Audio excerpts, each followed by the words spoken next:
premier triplé de Lamine Yamal ak équipe bi di Barcelone wala sax bi mu signé professionnel ba tey pégee sama gars yi si Moustapha Essène Barcelone gagné na Villarreal xam nga 4-1 mu nekk loo xamante ni fii logique gu football loolu la waroon demee mais chaque jour ma leen di wax ne football amul logique su Villarreal gagnoon tamit football la voilà parce que Villarreal du équipe bu nooy de équipe bu baax la Barcelone nee naa leen cat bi lenn la défense bi bis bu defaroon défense bi amaana tey jii dina mën a buuxante yenn équipe yoo xamante ni si am nañ doole te am na équipe yi muy tasel mën nañu exploiter loolu défense bi li muy senn dafa bëri trop mais kaw gi milieu bi bu matee yaakaaruma ne gis naa ci problème.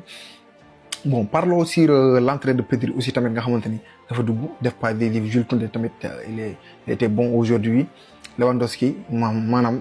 defe na ay ngelaju waaw noo def mu dugal moom tamit. Fermin Lopez au top 2 pas décisif. Voilà Lamine Yamal aussi tamit instant bi mu ngi ci lancé boo xamante ni si punkal yëpp lancé bii lañ jëloon pour àgg fi ñu àgg. Voilà plus mu gën a progresser plus mu gën a focus plus mu gën a am persévérance plus mu gën a nekk si boppam plus muy gën a yokk rek lii mooy football waa ñu wax ji job lu bëri wane ko si terrain bi yàlla tàkk boo xoolee joueurs yi fi gën a toj seen monde wala boog joueurs yi nga xamante ne ñu ngi naan parmi les meilleurs de tous les temps ñu si ëpp dañoo amoon discipline ci li ñuy def loolu dégg ci yenn détails yi voilà wala boo leen seen dégg sax seen début carrière la mais dem nañ fi si biir daal di matir voilà de toute façon nekkoon na match boo xamante ni si voilà neex na xam nga joueur bi bal bi dawoon na extra wax leen ma loo leen xalaat ci commentaire yi sama gars yi léegi Non mais ce gosse, il est tout juste exceptionnel, phénoménal. Du ma sori carrément ci match bi sax damay gën a focus accentué wu ci Mamadou Lamine Yamal li ma gën a neex tey ci match bi mu def mooy que non seulement il a gêné dafa woor à son jeune âge doon xale bu ndaw yamaatuñ foofu woor jàpp waa Villarreal yéen leen lu diis gann loo xam ne nii ba léegi teggeekut seen bopp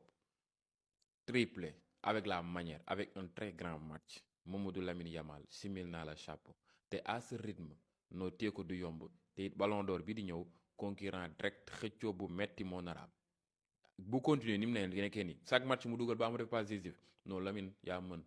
Lamine yaa meilleur félicitations à lui en tout cas il est en train de faire une excellente saison Barça waxaale may waxam tey jii joué nañ match bu correct dans l'ensemble ils ont joué un très bon match devant Villarreal bi nga xam ne ren jii du ñeexu ñebbe kenn avec un très grand Pape Alassane Gueye mais malheureusement pour lui notre international sénégalais dafa jàkkaarloog un adversaire coriace un adversaire costaud mu ngi doon di FC Barcelone ba tax nag ñu jàpp leen yëy leen mën leen duma leen par avec la manière en tout cas avec du beau jeu de l'agressivité de l'intensité de l'envie tu le vois avec un retour de Pedri en forme kon nag gars yi ñu ngi xaar la suite. 100 quoi non mais c'est incroyable à 18 ans gars yi 18 ans déjà Lamine Yamal am na 100 goals assists en carrière maanaam 100 bi mooy 48 buts en carrière et 52 passes décisives ñaar yëpp boo ko boolee mooy 100 et il n'a que 18 ans. ñu ñëw ci Barça d'abord Barça très sérieux très professionnel au caractère sans trembler avec un mental très fort sans problème sans paniquer. Barça dóor Villarreal 4-1 avec un but de l'international sénégalais Pape Gueye mais Barça sans trop forcer Barça toujours encore leader Barça 64 points Real 60 points Barça raw na Real 4 points en attendant Real du jeu Real mën na revenir à 1 point et goal différence plus 45 waaw c'est très fort Barça marque beaucoup de buts. Et Yamal premier triplé de sa carrière Yamal xam ngeen ne saison passée sax li mu doon dugal bëriwul même si que nekkoon na deuxième au Ballon d'Or et à 18 ans bu si boolee dugal et but non vraiment dina naxaree téye dina naxaree marqué et ce but bi moom duma si doyal et plus en plus la célébration l'arrogance c'est quoi. waxuma but waxuma passe décisif je ne parle pas de statistiques mais si on parle de football seulement pur football amul benn jour actuellement ne buy toog si table Lamine Yamal xool ko nañu waxante dëgg si on parle seulement de football 1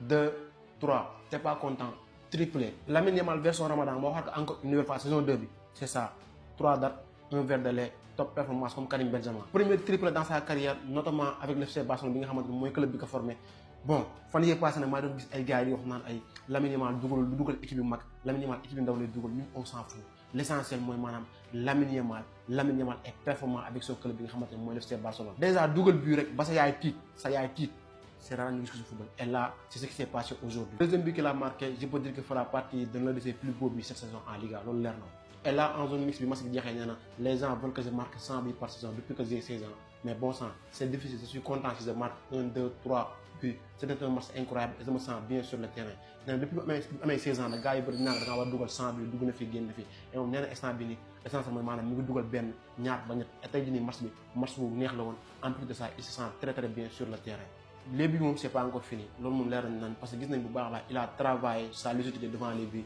gis nañ bu baax a baax il est beaucoup plus tranchant devant les buts et loolu rek moo ko manqué woon loolu kese lañ ko mën a reprocher. En tout cas la propagande va bientôt commencer naa leen di manqué rek. moom nag bu ñëwee rek ñëpp xam ni ñëw na deuxième mi-temps la dugg ñëw def fii ni passe décisive yamul foofu de le quatrième bi aussi xool leen passe Pedri pour Jules Koundé maanaam Pedri passam bi rek def na 70% liggéey bi yëpp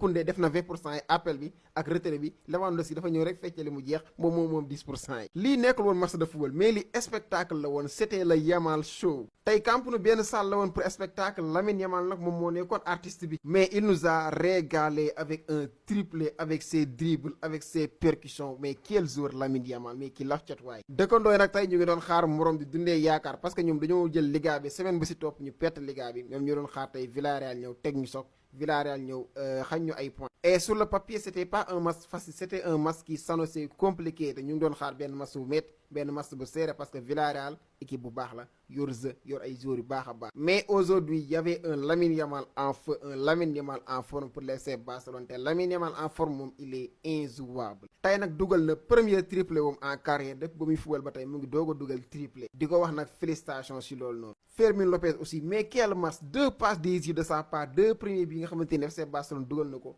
Lamine Yamal dugal ko ñaar yëpp Fermin Lopez moom moo ko passe il a fait lui aussi un très bon match Pedri Gonzalez comme ni ma ko waxee si début vidéo bi rek moom bu ñibbisiwee rek bu ñëwaatee rek ñëpp xam ne Pedri dellusiwaat na Pedri ñëwaat na xool leen ba Pedri duggee rek changement bi am si jeu bi Barça ni mu gën a contrôlé wee jeu bi avant Pedri Barça mu ko doon contrôlé mais xool leen ba Pedri duggee dafa mel ne comme si yow da ngay am benn soulagement de plus alors que moment bi ñu dugg match bi 2-1 la woon moment boobu ñu waroon a paniquer parce que Pape Gueye qui a aussi fait un très bon match moo dugaloon pour Villarreal réduire écart bi 2-1 moment boobu Villarreal war a pousser pour dem égaliser ji malheureusement pour Villarreal foofu la Pedri duggee foofu la Pedri ñëwee nangu bal bi nangu football bi gën a yombal FC Barcelone liggéey bi par la suite c'est lui-même qui va faire la passe décisive sur le troisième but du match le troisième but de Lamine Yamal quatrième but bi aussi mën naa ne but bi yëpp moom moo ko liggéey parce que passam bi caché lii lañ pour Jules Koundé moo liggéey xaaj but bi yëpp vraiment dafa dugg rek ñu gis beneen FC Barcelone mu dugg rek indi dara indi de plus pour équipe bi FC Barcelone bi vraiment kooku ndaanaan la quoi voilà les gars c'est fait le FC Barcelone s'impose 4-1 contre Villarreal grâce à un triplé de Lamine Yamal et un but de Robert Lewandowski moom deuxième mi-temps dugal le but à la 91e minute de jeu Pape Gueye nag moo réduire écart pour Villarreal mais malheureusement pour lui tey défaite lay jëlee foofu sa Camp Nou donc félicitations l'équipe Visca Barça Visca Catalunya. Lamine Yamal mën na football macha allah gars yi Lamine Yamal li muy football nii à son âge c'est vraiment incroyable gars yi malgré je suis merengue mais gars yi man Lamine Yamal nangul naa ko. match Barça bi tey pour débriefer ko ak a yomb match bi ñaari joueurs ñoo ko résumé tey match bi ñaari joueurs kese ñi seetaan match bi nag xam nañ li may wax muy Lamine Yamal ak Pedri xamoon naa ne biñ ko dugalee man damaa bëggoon Villarreal égaliser de mais bi ma gisee Pedri dugg laa xam ne Villarreal non seulement duñ dugalaat mais duñ jotaat bal maanaam duñ gis bal sax ba koy dugal car Pedri su duggee du xam ngeen Pedri il est le maître du tempo Pedri Vitinha ñoom bal su tegoo seen tànk mooy c'est yéen beneen équipe adversaire bi jàmmam jeex na maanaam dañ lay xañ bal bi dañuy téye bal bi di def si bal lu leen neex te doo mën jël bal doo sax comprendre vraiment en tout cas gars yi Pedri gis ngeen passe gis ngeen ñaari passe yu mu passe incroyable des passes sur les intervalles passes yoo xam ne kenn du ko fogee mu ngi noonu le FC Barcelone s'impose 4-1 face à Villarreal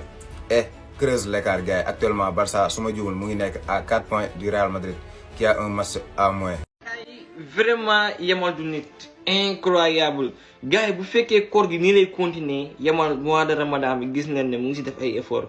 bu jëree ñu woo 3 mois dañ koy continuer catalan yëpp prolongé macha allah quel joueur sama gars yi. voilà Yamal tey dugal na premier triplé ci histoire carrière football professionnel incroyable sama gars yi voilà Atlético am nga problème Atlético Madrid waajal loo mën a waajal yaa say mbokk gis ngeen ne Pedri est de retour xool leen passe bi mu jox Lamine Yamal incroyable Pedri quel joueur quel doomu aadama non gars yi tey mashallah on s'est bien régalé quelle équipe gars yi plus 3 points instant yi première place bi gën na leer ñoo ko fa am gars yi ñu weet loolu noonu